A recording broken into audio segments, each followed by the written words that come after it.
So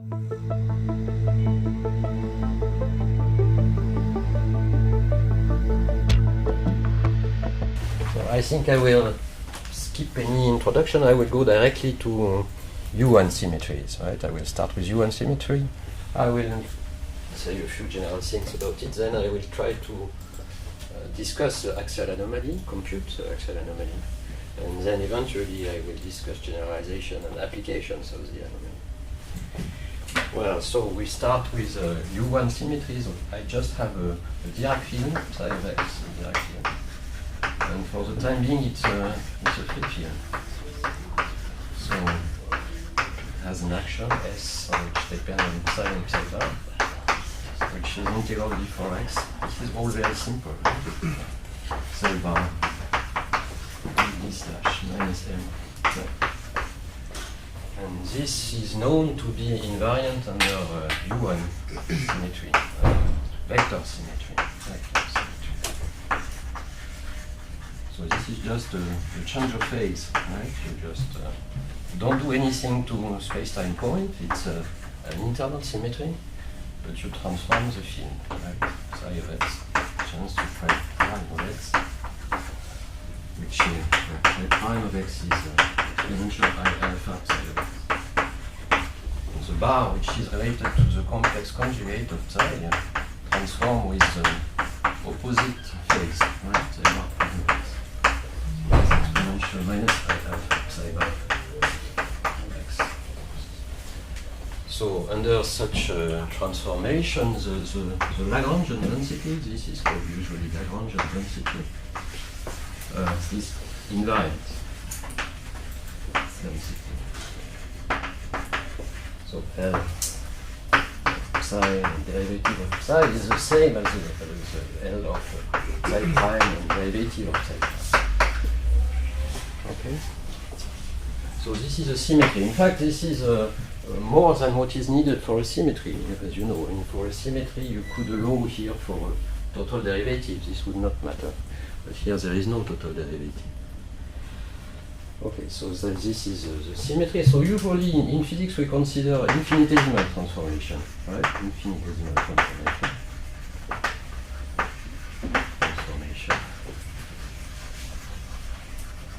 So which means that I take the phase alpha, the parameter to be infinitesimal, and I consider variation of the field. I have psi of x, which is psi prime of x minus psi of x, and this is I alpha psi of x. So in this, what I am considering now, alpha is infinitesimal and global. It doesn't depend on x. No? And the variation of psi bar is just the opposite, minus I alpha, psi bar of x. And again, the variation of the action, which is delta S, which is the action for the transformed field, psi plus delta psi bar plus delta psi bar, minus S of psi bar. This should be computed at first order in alpha, and this is again 0, since the Lagrangian density is invariant. Now I may consider a local transformation instead of the global transformation. I consider a local transformation. Infinitesimal, still infinitesimal. So now alpha depends on x. It is everywhere infinitesimal. I alpha of x, psi of x, and psi bar is again with opposite sign. Minus I alpha of x, psi bar of x. Then, as you probably know, the variation of the action is no longer 0. But there is a sign from the fact that global transformation are an invariance, which is simply that it is given, it is proportional to the derivative of alpha. And the coefficient of this, I have put a minus sign, this is just a matter of definition. And the coefficient here I call J mu of x, and this is just the Noether current, which is associated to the symmetry. Here the Noether current is simple. It is just psi bar gamma mu psi bar of x gamma mu psi of x, and this is called the vector current. Well, it's very important, right? It's the object which is going to be coupled to the electromagnetic field later on. So if provided I choose a reasonable alpha, I can integrate that by part, and well, this again has integral d for x, alpha of x, d mu j mu of x. So now if I suppose that psi is a solution of the equation of motion, then we are at an extremum of the action. Delta S is equal to 0 for any alpha, and for delta S to be 0 for any alpha of x, I need this to vanish. So along the motion, I have a continuity equation along the motion.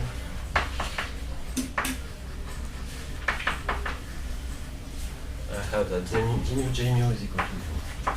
D mu j mu equal to 0. Well, this can be rewritten as d0 j0 is equal minus div j. This will be interpreted as a charge density. This is a charge current, and this tells how the charge density evolved in time through the motion of charge. Okay, so what else? Well, since I talked of charge density, I can introduce a charge, which is in fact electric charge, Q, which is integral d3x, integral over one space, or the zero component of the motor current, and provided psi has reasonable behavior at infinity, this is conserved for a solution of the equation of motion, right? Ocher, this is conserved. So this was all classical. So what happens in the quantum theory?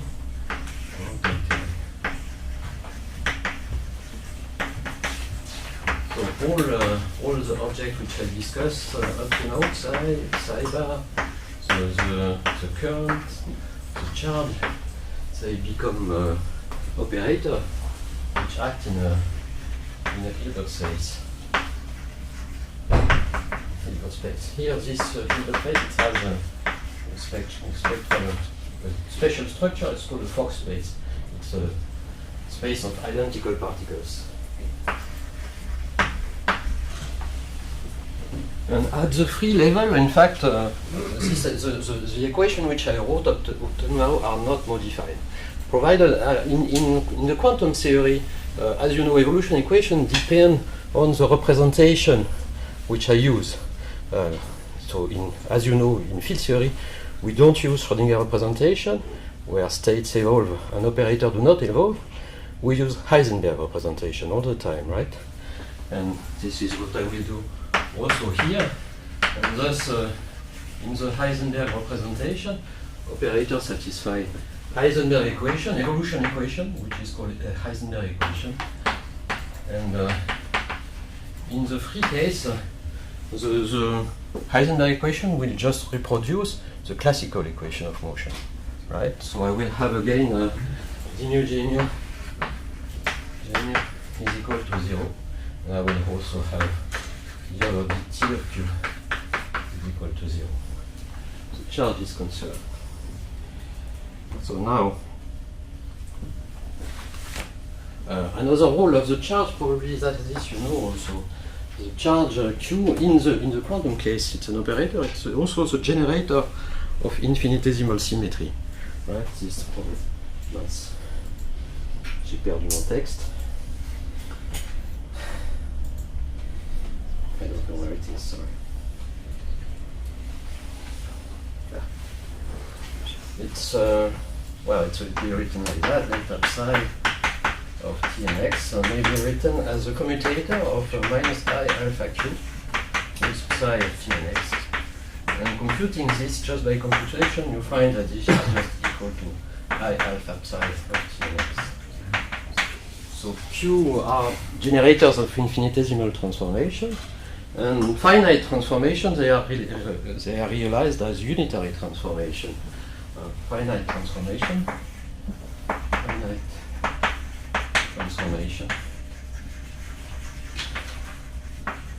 They are realized as unitary transformation. So psi prime of Tx can be written as let's say u minus 1 of alpha psi of Tx. U of alpha. Unitary transformation, where u is simply obtained from the charge as exponential I alpha q. Just the exponential of the charge. So as you know, this is not quite enough to decide of the action of symmetric transformation or of the charge on the Hilbert space. In order to specify completely the action of Q or U on the Hilbert space, you need to say something about the behavior of the vacuum, right? The vacuum state. So you should say something about the vacuum state, Q on the vacuum. And in order for the theory to be symmetric, this has to vanish. And or in other words, U of alpha on the vacuum has to be equal to the vacuum. The vacuum is invariant under symmetry transformation. Okay. If this is not so, you have a spontaneously broken symmetry, right? Which is not the case of this U1.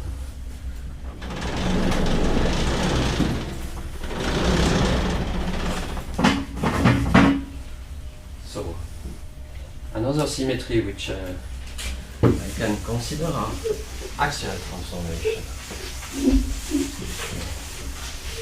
I write infinitesimal transformation again.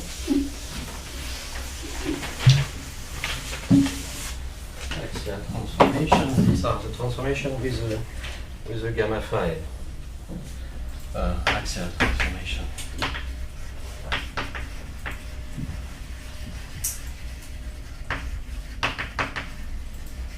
So I will take beta psi is equal to I beta. I have called the infinitesimal parameter beta, gamma phi, psi of x. And it turns out that the transformation of psi bar has the same sign in this case. Psi bar of x, gamma phi. Right? So this is the axial transformation, and the variation of the action. For the time being, I take beta to be global, but independent of x. Then the variation of the action. Well, this is not zero, as you know, probably because the mass term is not invariant under this transformation. It gives, if I am correct, before x minus 2im psi bar gamma phi psi gamma phi psi. So it's only a symmetry in the massless limit, right? When m goes to 0. I can go again to a local transformation,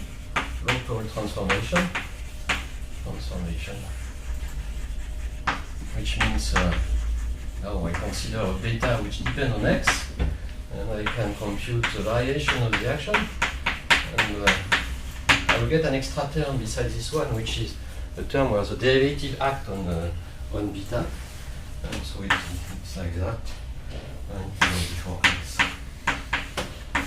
Minus, so there is a term of the derivative in beta. This is multiplied by a current again, which is axial current, gamma nu, gamma phi, right?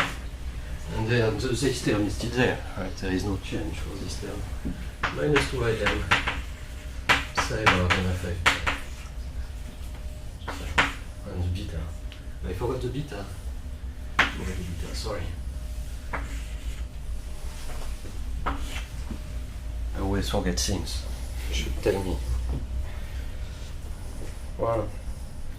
Okay, so again, when psi satisfies the equation of motion, we are at the extremum of the action, and so this should vanish for any beta. And so integrating by part, I can write a current which is almost conserved, which is conserved in the massless limit. So on share, I have the relation d mu phi is equal to ym psi bar gamma phi psi. Okay? So this is only conserved in the so-called chiral limit of massless limit. So I would be interested whether this current will stay conserved at the quantum level. If I stay in the free theory, it becomes an operator.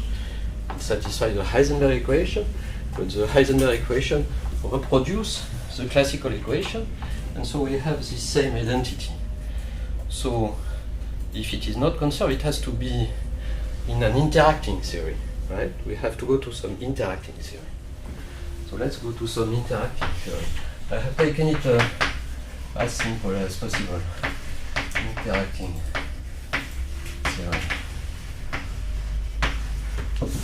So I introduce a vector field, mu, but it's not a quantum field, right? It's just a classical field. It doesn't have its own dynamics. It's just I choose it, right? And it's classical. It's not an operator. It's just 4 functions on space-time. So I couple it to psi in the usual way. So I have a S, which now also depends on A, which is integral before x psi bar. Well, and so what I do, as usual, I use minimal coupling, so I replace the derivative by a covariant derivative, if you wish, mu minus IE a mu psi x. Minus m, I forgot minus m, sorry. Minus m psi x. Just replace d mu by d mu minus IE a mu. So this is the standard coupling of the Dirac field to the electromagnetic field, but for the time being the electromagnetic field is not quantum, it is just a classical field. So I can rewrite this as a free part plus an interaction part, right? So the free part is as before x id slash minus m psi. Well, I forgot the psi bar, sorry. Okay, before x psi bar. And then there is the interaction part, and the interaction part is plus E a mu of x a mu of x. So the vector field is coupled to the Noether current of the U1 vector symmetry. Right. This is quite general. At least at a linear level, the gauge field, any gauge field, is coupled to a linear current, the Noether current of some symmetry, global symmetry. Well, it doesn't change much for the fact of introducing this term. The theory is still invariant under vector and axial when m is equal to 0. Symmetry doesn't change anything about that, and it doesn't change the form of the currents. The currents are still the same. The mu. This is still the current of U1 symmetry. Psi bar dynamic psi. And the J mu 5 also doesn't change. This is just psi bar mu and 5 psi. And they are. This one is conserved. Mu J mu is equal to 0. Mu J mu. That is classically. And this one is almost conserved, right? The mu J mu 5 is what was it? 2im. Well, let's call this J5 of x. Well, this J5 is just this psi bar gamma phi psi. Well, in fact, usually in J5 one put also the I psi bar gamma phi psi. This is the standard notation. Okay, so now I would like to look at the conservation of the axial current in the interacting theory. More precisely, I will look at the following quantity. J'ai déjà perdu.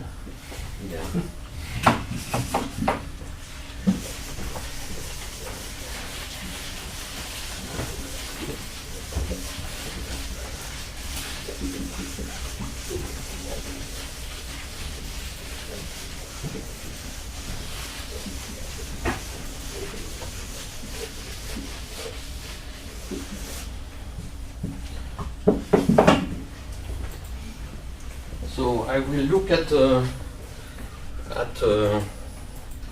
well, the divergence, this d mu of the vacuum expectation value of j mu 5 of x, vacuum expectation value, which is computed in the presence of the electromagnetic field, right?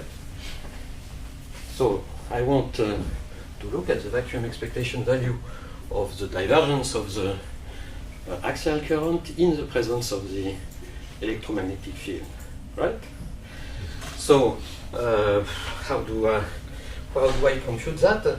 In fact, there is a formula which relates, for instance, this thing: 0 j mu 5 of x, 0 in the presence of the electromagnetic field, which relates this in the interacting theory to an object in the free theory, in terms of free fields. If you remember that, it's some kind called, sometimes called Gell-Mann and Low formula.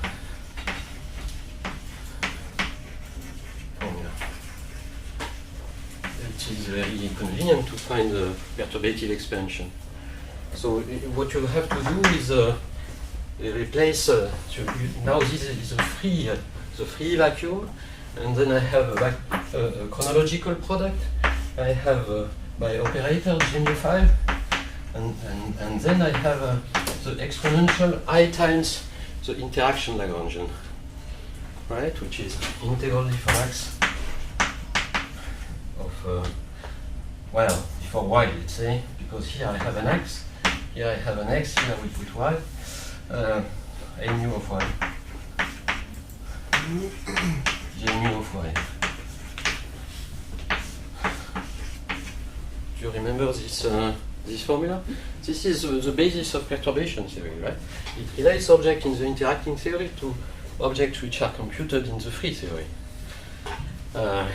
I forgot there is a denominator here, which I simply dropped, which is the denominator helps to get rid of vacuum to vacuum graphs, right? So I will simply discard vacuum to vacuum graphs. Okay? Okay.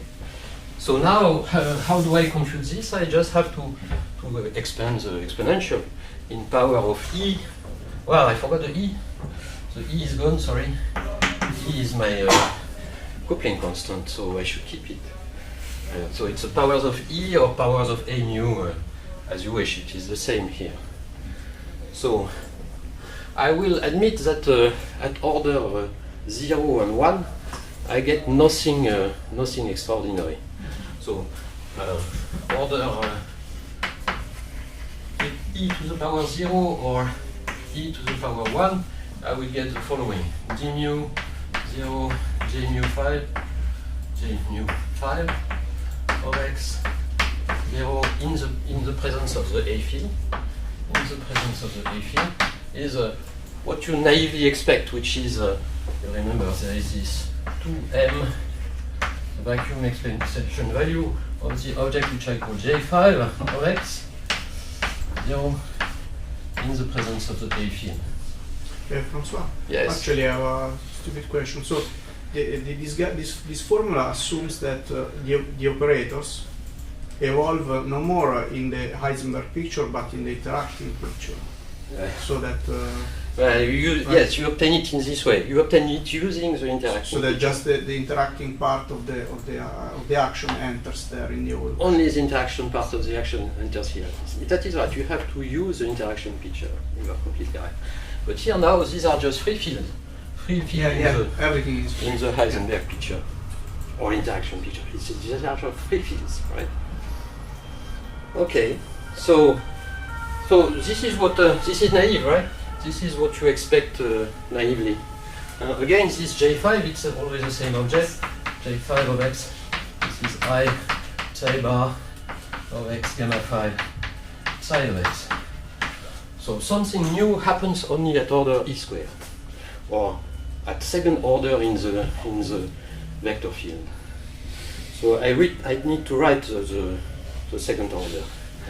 So let's write down the order e squared. This way. Well, I just expand this, right? So I will have two interaction Lagrangian, I have, what will I have? E square, minus probably because I have I to the square, E square, a 2 because this is the second order in the expansion of the exponential, and then I have the vacuum expectation value of the deep chronological product of, well, maybe I should put integrals. Integral d for y, integral d for z. Also I can put the vector fields, they are just functions, not operators. So they are just in front. A nu, well, a nu, I have already a nu of y, a lambda of z, for instance. And then I have the vacuum expectation value of what? Well, of j5 nu of x, j nu of y, j lambda of z. Well, okay. So this is what you get for the. So this is a term which comes in the vacuum expectation value of. I have not applied the derivative yet. Right. I have not taken the differential. So how do I compute that? Well, you know, this is just a mere application of the Wick theorem. This is just Wick theorem. You remember Wick theorem? Yeah. So I write this in a more explicit way. Integral d for y, d for z, a nu of y, a lambda of z, times 0, psi bar, gamma mu, gamma 5, gamma 5, this is next, psi of x, psi bar of y, and mu psi of y, and then there is a psi bar of z, gamma lambda psi of z, and then there is the vacuum. And so what you should do is pair psi with psi bar in all possible ways, and replace the pairs by propagator of the direction. Right? So, for instance, there is a pairing like that. Well, like this, and then the last together. And there are two different pairings here, because I can also pair this one with this one there. You complete the pairings. There are only two pairings which are possible. I will always suppose that I do not consider tadpole, which means I do not pair objects which are in the same operators. Okay, so what is the structure of the graph which I obtain in this way? Well, anyway, this is just a triangle graph, right? I go this way, triangle graph. So what does it look like? Well, so this will be, for instance, for the chiral curve.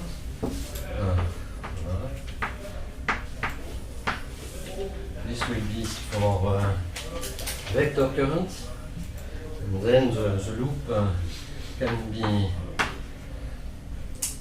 the fermion can go in two ways along the loop, so that's why I have two possible pairings.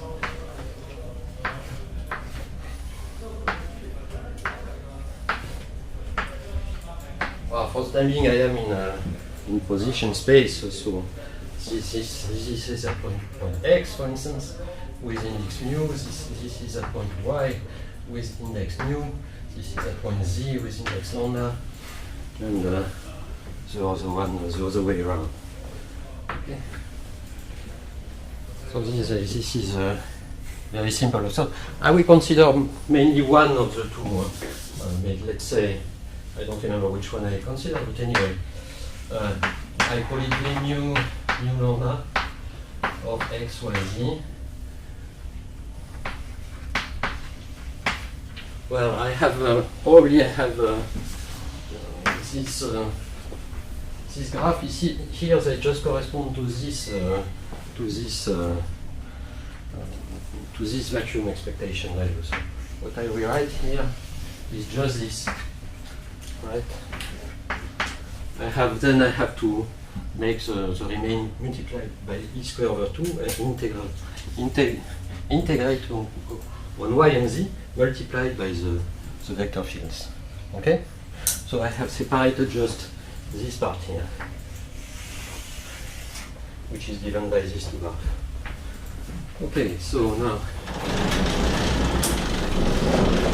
I need to write this down.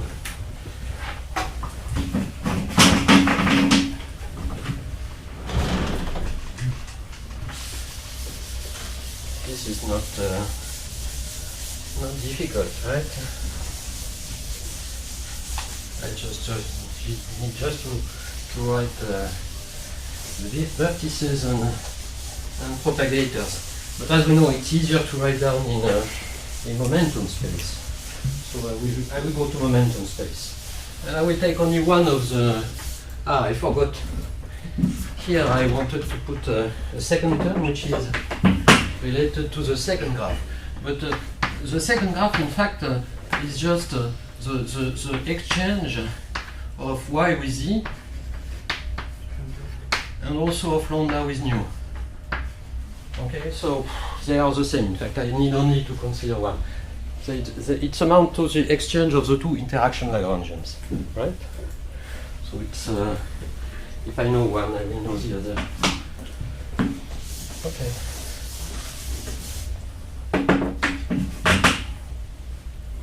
Now I will write this in momentum space, right? So I take a Fourier transform.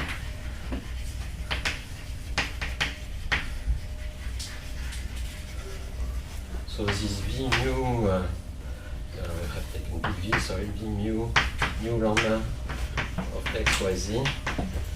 I write as integral V for P to pi to the power 4, V for Q1 to pi to the power 4, V for Q2 to pi to the power 4 of some exponential, I pi 1 pi x, sorry, plus Q1y plus Q2z.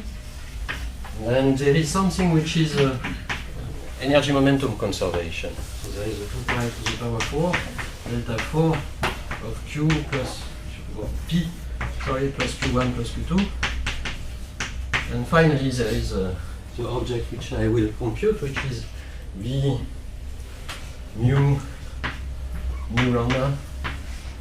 And since there is a energy momentum conservation, I can consider this as a function only of Q1 and Q2. So this one is not difficult to write down, right? It's V mu lambda of Q1 and Q2. So it corresponds to this graph. Okay, go engineer. So I have put things in this way. I have considered all momenta as incoming, for instance, P, Q1, Q2. I have indices mu, lambda, and I have momentum flowing inside the loop. So this will be, let's say here, K. This will be the loop momentum. There will be one loop momentum on which I need to integrate. Then here there is a K minus Q1, and here probably K plus Q2, something like that. So now I can write down simply the value of this graph. So this will be, there is a minus integral d4k divided by 2 pi over 4. There is a trace because of the fermion loop, a trace of gamma mu, gamma 5. So I have started from here, the gamma mu, gamma 5, then I go along the loop in reverse order. So there is a first propagator, 1 over 2 I, K slash plus Q2 slash minus M, gamma lambda, I over K slash minus M, and then the gamma nu, then 1 over K slash minus Q1 slash minus M. And this is all. And the minus comes from because of each time you have a fermion loop, you need to, there is a minus sign, associated minus sign. You can see this on the Wick theorem, because on the Wick theorem, those objects, they are in the right order. But here, the last one, Cyber and size are not in the right order. You need to return them, exchange them, and this costs a minus sign. Well, okay.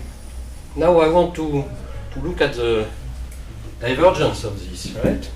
So divergence in position space. The divergence in position space, this will become IP mu in momentum space, right? So I will just look at what happens when I well, maybe before that, before taking the divergence, I will discuss maybe is this graph, this integral well defined? So power counting, if you remember this thing. I just count the number of loop momentum in the numerator and in the denominator. And I compare. In order for the graph to be convergent, you need to have a negative number of overall negative number of k's. Here you have 4 in the numerator, and you have 1, 2, 3 in the denominator. So one says that one has a superficial degree of divergence which is 1. So this integral is linearly divergent. It's called linearly divergent. So I need to regularize.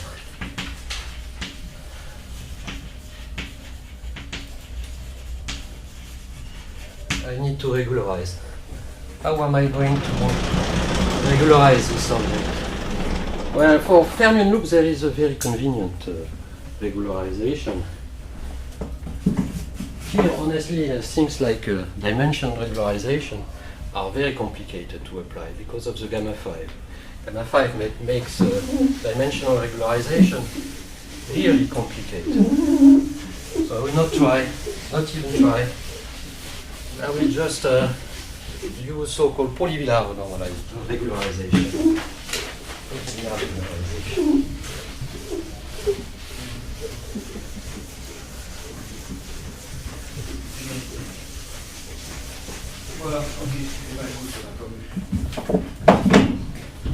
So polyvillar regularization.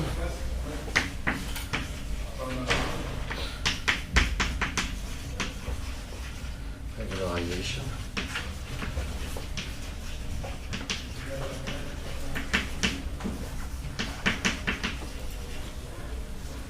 So what I will do is that I will introduce V mu lambda of Q1, Q2 regularized. And what I do is simply I take the original loop like this, which I had. It was the other way around, I think. Here I have a fermion of mass m, right? which goes along the loop. And what I do is I subtract the same loop with a fermion of high mass, big M. And I am interested in the limit big M going to infinity. What have I done?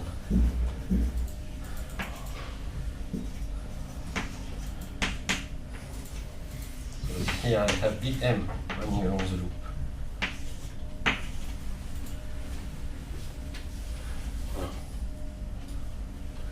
And this is enough to regularize the theory, right?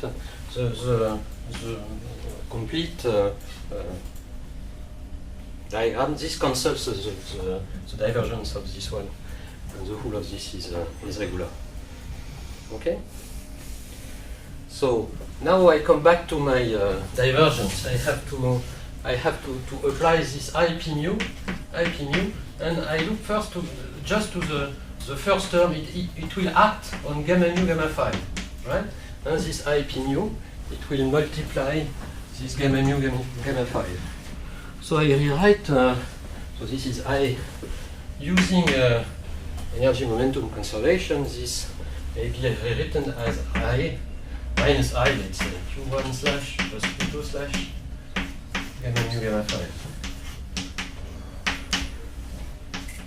Then this can be written in some convenient way. It looks more complicated, but in fact it is not.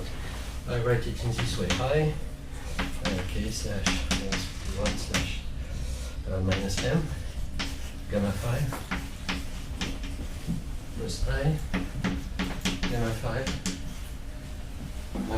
k slash plus Q1 slash minus m. Then there is the last term, which is 2im gamma phi 2im gamma phi. So this is it looks complicated, but it is in fact quite nice. Here I have a term which this will cancel one of the denominators, one of the propagators. Also this one, it will cancel the other propagator. Okay? And finally, what is this term here, this 2im gamma phi? This is just the naive expectation, what you would expect naively. So this term is completely has to be there. This is just the naive expectation. Simply the term which comes from the fact that we are in a massive theory. Okay. So now I need to look at the rest. The rest, what will it give? One of the Q1s. Does it have to be Q2 there? Sorry? One of the Q1 is a Q2. Probably, yes, you are Yes, right. Q2, K plus Q2 minus M. Is that correct?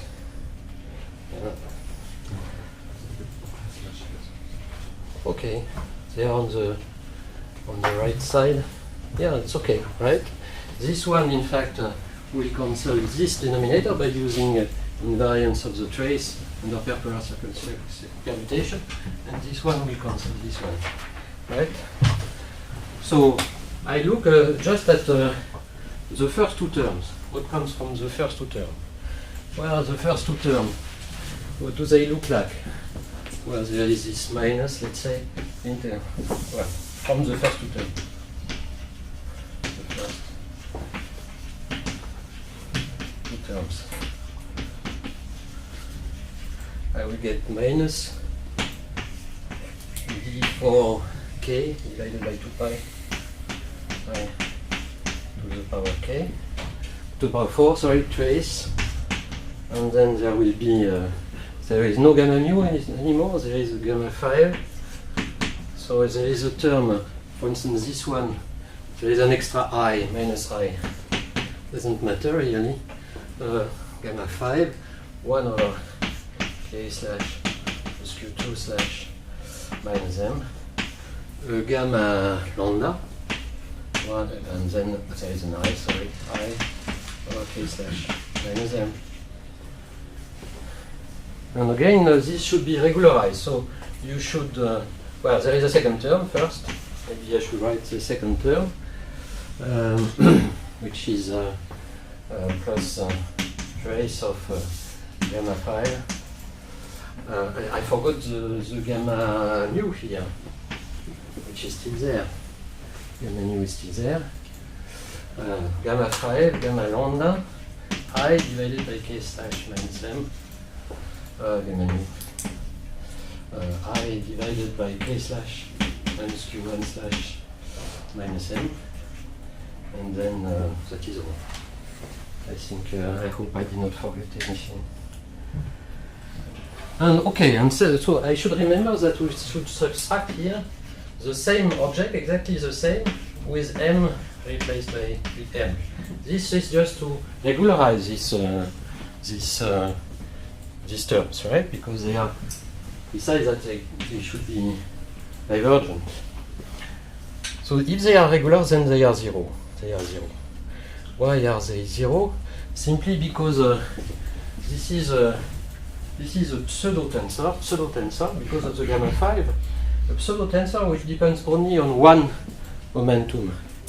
Okay? After integration on k, it can depend only on one momentum. Here it can depend only on k2, It can depend only on Q1. So it is not possible to construct a pseudo tensor with only one momentum. Pseudo tensor, it should be of the kind epsilon mu. It has two indices, right? Lambda and mu. So it should be of the kind epsilon, lambda, mu, and then what? Tau, sigma, and what do I contract the tau and sigma with? If I have only one momentum, then it is not possible, right? Q1 tau, Q1 sigma, this is automatically 0. So in fact, these terms, they do not contribute in the regularized theory. Okay?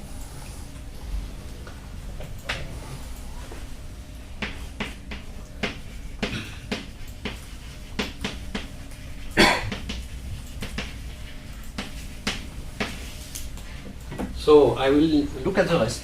Okay, the term which comes simply from here, but I should remember that it has to be regularized, right? So there are two terms, in fact, one with mass little m and one with mass big M, right? So let's.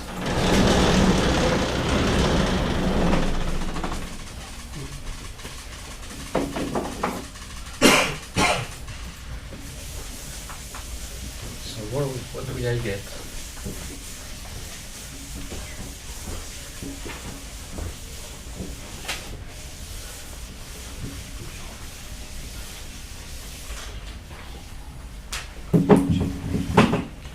So I have written this causes V nu lambda of Q1, Q2.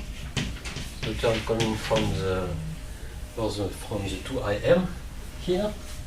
And it has the following structure, minus 2IM m integral d4k divided by 2 pi to the power 4 m trace of gamma 5 I divided by k slash plus 2 slash minus m gamma lambda I divided by k slash plus m minus m, sorry, gamma nu I divided by k slash minus q1 slash minus m, and I should not forget that I have to subtract the same thing with m replaced by some big regulating mass m. Okay. Well, what does it look like? Well, I will look at this one because this one is okay. This is really what I expect on the right hand side. So if there is something strange which comes about, it has to come from this term here. It cannot come from anywhere else. So I write it this part here. So basically, sorry, what happened for the first two terms? No. So the thing is that so the divergence was linear and became quadratic, and given the tensor structure, if you are forced to two powers of the internal moment, Q1 right. and Q2, and this automatically makes the integral insensitive to the mass to m or respectively m because it's a scalar. Yeah, but you can say also that the regularized terms, since they are even if you take into account the two terms, the term with mass m and the term with mass big M, then it is still pseudo-tensor which depends only on one momentum, and because of that it has to vanish. You are not convinced. Yeah, no. You have to check that it is indeed convergent. What you need is convergence, you are right. Okay, so I just look at this extra term here. So what does it look like? It looks like this 2m integral d4k divided by 2 pi to the power 4 trace of gamma 5. Then now I need to write this in a more convenient way. I will k slash plus q2 slash plus m gamma lambda I forgot about the eyes. I don't know what I put to the eyes. Maybe there is a minus here. Sorry. I have a little forgotten. Anyway. Yeah, I'm not sure I have not lost the eye or something like that. Sorry. Then there is the k slash plus m, which comes from this denominator. We have a new k slash minus q1 slash minus m plus m. And then there are all the denominators. 1 over k plus q2 square minus m square, k square minus m square. And here there is a k. These are big M. Huh? I should have put big M now. K minus q1 square. Big M square, sorry. Big M everywhere. Big M. Big M. Big M. Big M here and big M in front. So what needs to be done to compute that is to look at the trace here. The trace here. And the trace is simple. The trace, in fact, does not depend on the loop momentum. It does not depend on the loop momentum. So this is going to reduce the degree of divergence in a very important way. So when you compute this trace, if I made no mistake, you find 4im epsilon nu lambda rho sigma q1 rho q2 sigma. So this is independent of k, right? And because this is independent of k, now you have an integral which converge. You have 4 powers of k in the numerator and 6 in the denominator. So this is a convergent integral. I can look at it and I can even look at the limit m going to 0 to infinity. Since it is convergent, I can take the limit m going to infinity. Okay? And so when taking the limit m going to infinity, you find that this term here, but this is very simple because when you take m going to infinity, you have to make this integral, but in the limit where m is very big, you can forget about q1 and q2. They can just be ignored, and so it's a very simple integral which has to be done. It is just a factor, a numerical factor. And so the result is the following for this term. So there is for this v nu lambda, I should write it, probably I will erase this. I will take the limit. In the limit m going to infinity, this v nu lambda of q1 to q2, nu lambda of q1, q2. This will be the expected term, right? I will not rewrite it. Expected term. And then there is an extra term which comes from here. Essentially, it is proportional to this. And you may check that power of m completely disappear. In fact, it is independent of m. You can take the limit m going to infinity. And it's simply 1 over 4 pi square epsilon nu lambda. Maybe there is a minus here. Sorry. I don't know, in fact. Sigma q1 rho q2 sigma. This is the result of the computation of this graph. Okay? So this really comes from the need for regularization. Right? It comes from the polyvillar regularization.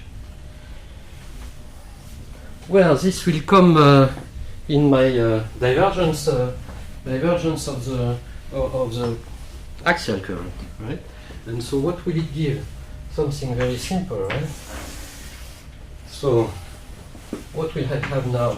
V nu of vacuum J mu 5 of x 0 in the presence of A.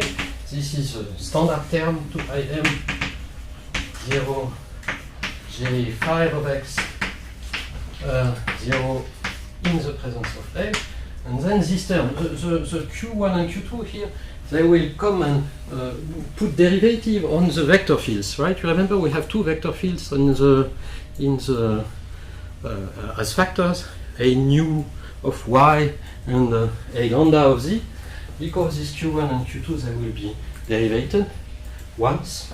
And then when you take the Fourier transform, you have enough delta function to identify the three point x, y, and z.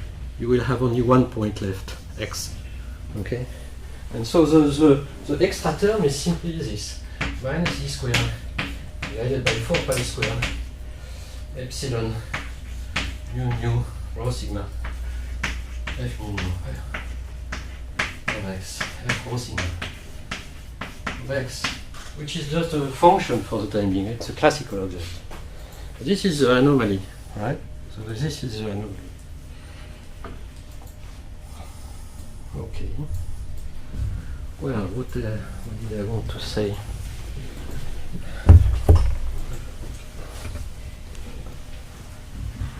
So maybe I should. I will say very few things more. In fact, what I should say is that why did I use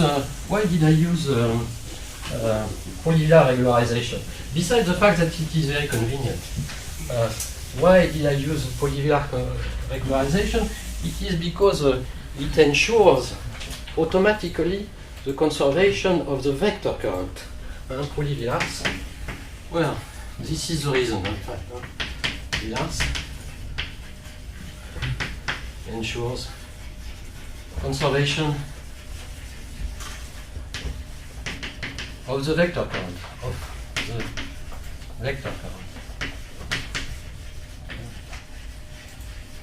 Here it means that if I again take my object v mu lambda of q1 q2 and regularized, I don't know how here, right? Regularized. If I multiply this by, for instance, q1 nu, I will get 0 in the regularized theory. This is conservation of the vector current. Okay, this is equal to 0. And this you want conservation of the vector current because the vector current is coupled to a gauge field. Any current which has to be coupled with a gauge field has to be non-conserved, non-anomalous. Another way to say things is that, in fact, the actual anomaly, well, the problem of the anomaly, let's say, it is not lack of conservation of the axial current. The question is rather, is it possible to have both axial current and vector current conserved at the same time?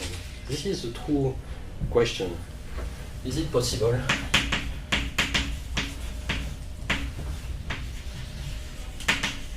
To have vector and axial current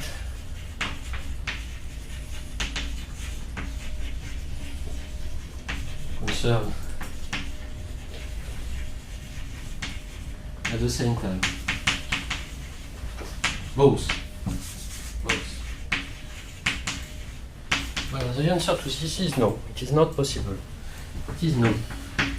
However, you have to choose, in fact. There is a choice. You have to choose which one is conserved and which one is anomalous. And this is dictated by physical requirements, right? You have to choose. There are physical reasons to choose the vector current to be conserved and the axial current to be anomalous. Okay?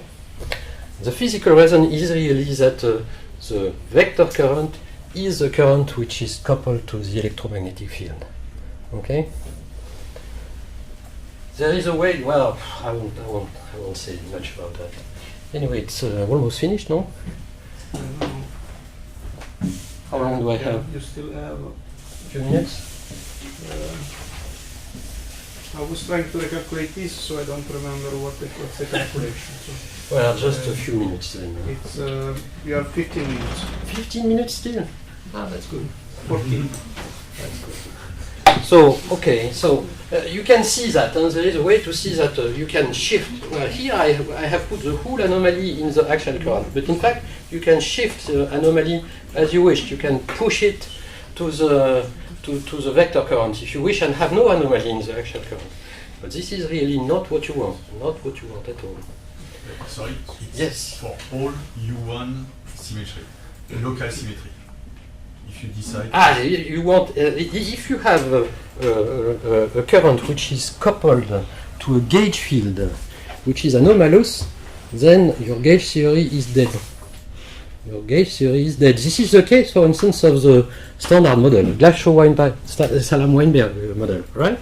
There are currents which have some vector part and some axial part, and they can be anomalous. These are called non-abelian anomalies, right? These non-abelian anomalies have to vanish if you want the theory to make sense. If they do not vanish, then the theory is not renormalizable, has plenty of problems, right? But if you have a current which is not coupled to a gauge field, it has perfectly the right to be anomalous. This is not a priori a problem, right? Okay. But in the end, everything boils down to the fact that you define one current with a gamma 5 and another one without. In fact, that you have two symmetries, right? You have a vector and, if you wish, vector and axial symmetries, or other, in fact, right and left symmetries. 1 plus gamma 5, 1 minus gamma 5. Indeed, you're right. Only the vector part of this can be maintained at the quantum level. Well, conservation of it. But in fact, it is not such a big problem. So, what I said with my classical vector field, you can also consider that it is true as a relation among operators in the quantum theory, quantum electrodynamics. Now, A mu is also an operator, right? And you have a relation of the same kind. So in quantum, in QED, for instance, QED, you have a relation of this kind. D mu J mu 5 is equal to this 2 Im J5 of x. And I forgot my coefficient. I think it's minus 1 over 16 pi square epsilon mu rho sigma F mu F rho sigma. So the thing is, the important thing about I forgot the E square. There is E square here. I forgot everything. This is the second order in the perturbative expansion. There is an E square. There is also a factor h bar which is hidden because this is one loop. So this is a quantum effect, one loop effect. Then this could receive correction at higher orders, but it does not, it seems. It's Adler-Bardeen. In fact, the anomaly is a pure one loop effect. There are no quantum corrections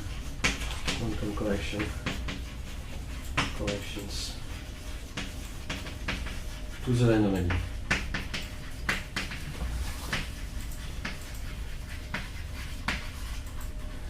And so the important fact about this object is that it only depends on the charge. It doesn't depend on the mass, right? So it survives even in the limit where one has a chiral symmetry, m going to 0.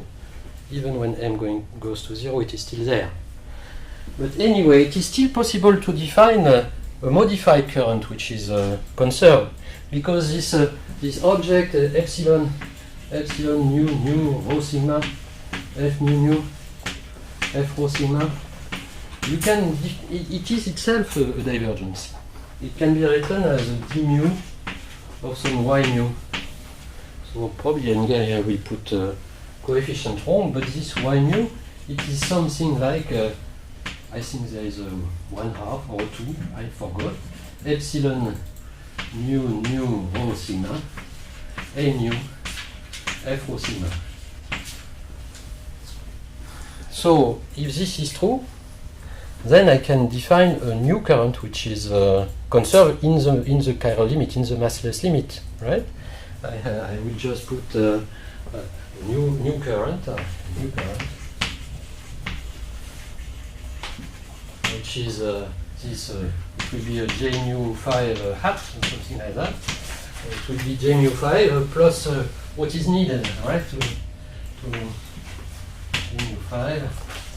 So it will be, I don't know, plus E squared divided by 32 pi squared. I'm sure the coefficients are wrong. Sorry.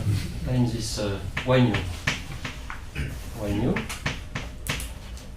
And this object is again conserved, but there is a price to pay. Right? There is a price to pay, and the price to pay is that the new chiral current is no longer gauge invariant. It is no longer gauge invariant. Right? Doesn't come for free. It is not gauge invariant, and again, this means that it cannot be coupled to, in a gauge invariant way, to any other field.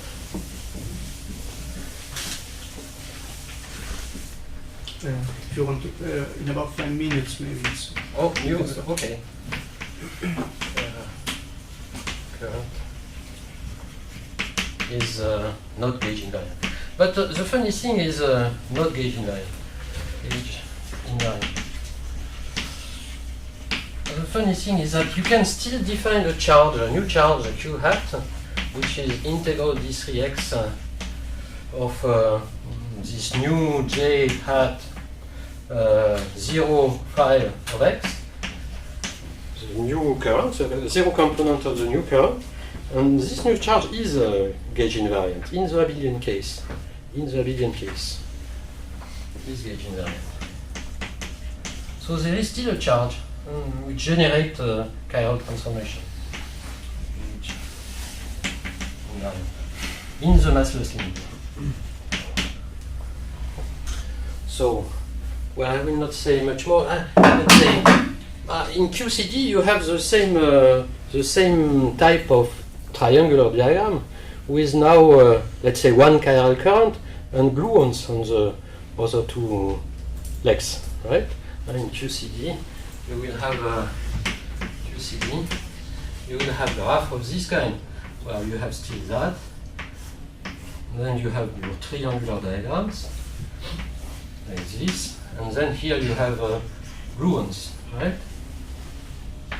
Gluons.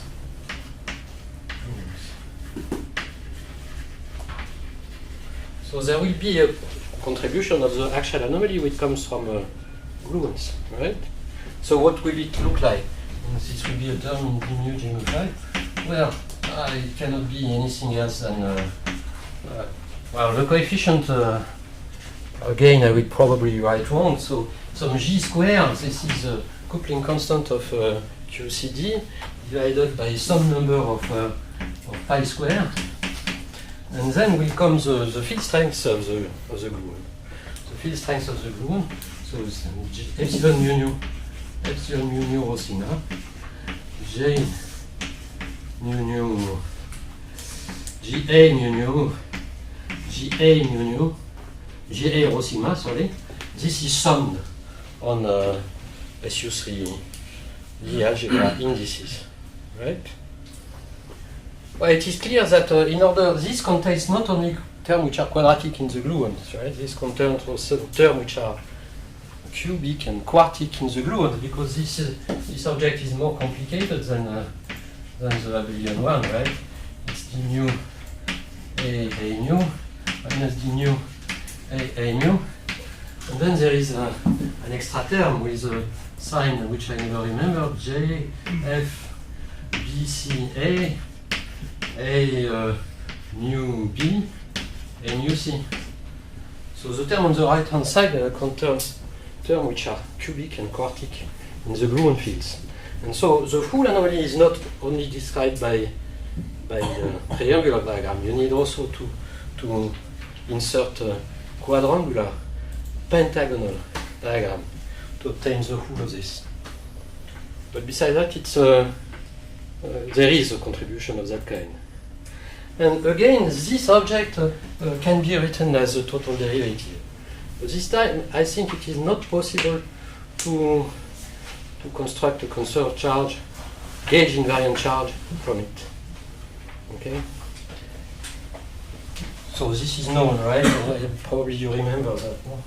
Again, I will write it wrong, probably. But abelian, this term, which is quite part of the subject of these 3 days, I think. This epsilon nu nu rho sigma, nu rho sigma, G nu nu, A nu nu, J A rho sigma. It can be written as a derivative d mu of some z nu. Z nu is z mu, sorry. If you have divergence of some z nu is more complicated than in the abelian case, where certainly it concerns the epsilon nu rho sigma a mu G A nu rho sigma, but there is an extra term which is cubic in the Gruen fields, which has a factor which I never remember, something like 1/3 F ABC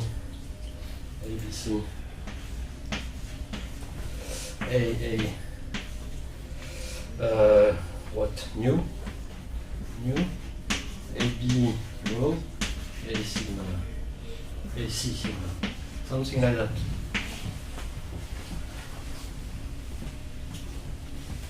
But this time it is not possible. It is still not gauge invariant, as you see. This Z here is not gauge invariant, and it does not also allow to construct a gauge invariant charge. Okay. Well, maybe I will stop here. Yeah, it's a good time for questions. Yes. In the calculation you presented, the anomaly derived because you have integrals, because you had this, you had to regularize the integral. That's right. Yes. But I thought if I calculate the coupling of an axiom to 2 gauge fields, it is a finite integral, so I don't need to regulate. But I thought it would come from the same physics, so should I be surprised by it? Sorry, I have. Maybe someone can answer in the audience. I don't, because I'm not very familiar with the action. I'm sorry, I had another question. Okay. So I never did something that was not a calculation of the Carroll anomaly, but could you find something? Could you take an interaction theory with no gauge field and still find an anomaly at the end? I'm not aware, but what kind of... the thing is that the Dirac field, there are not many ways to... Well, you could do some Yukawa, Yukawa type coupling. That's all, right? I think besides that, all the rest is non-normalizable, should not be used. So I don't know, in the case, maybe one can find some special kind of Yukawa couplings, but I am not aware of that. I don't think it will lead to any anomaly. This is the only anomaly, I think. But I have not checked.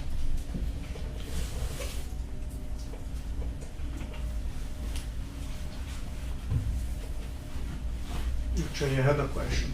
Yes. So in that case where so in principle you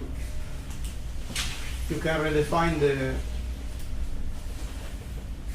you can shift the axial current by this Y shift.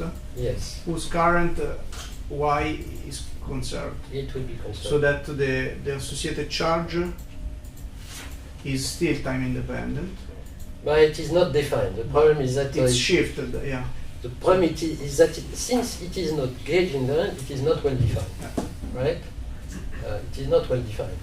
If I have a charge and I can change its value by a gauge transformation, this cannot be a physical charge. Do you agree? Yeah, Because that was the question. gauge equivalent configuration should be physically equivalent. Should be the same. No? Yeah. So there is a direction basically in charge, which is, say, akin. Well, I don't want to say stupid things, but anyway. So there is a direction which is undefined.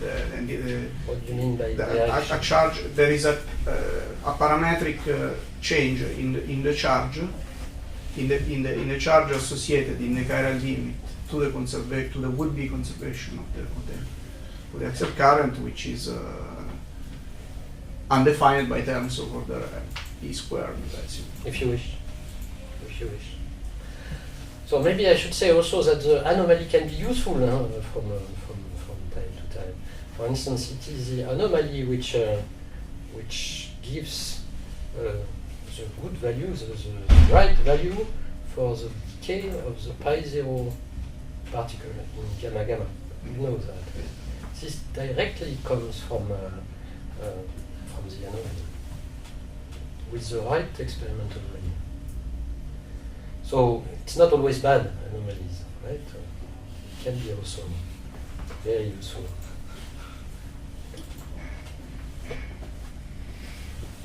More questions?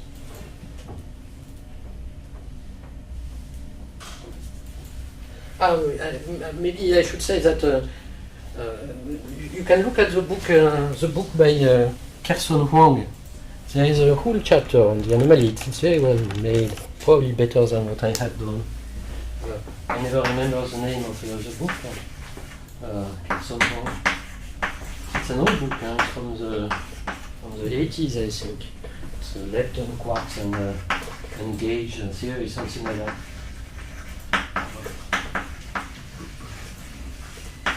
Gauge field, something like that. I forgot. But it's a very good book, very precise, and it's very interesting what he has to say on the anomaly. Okay. Okay, unless there are more questions, we can stop here. Thanks very much. You're welcome.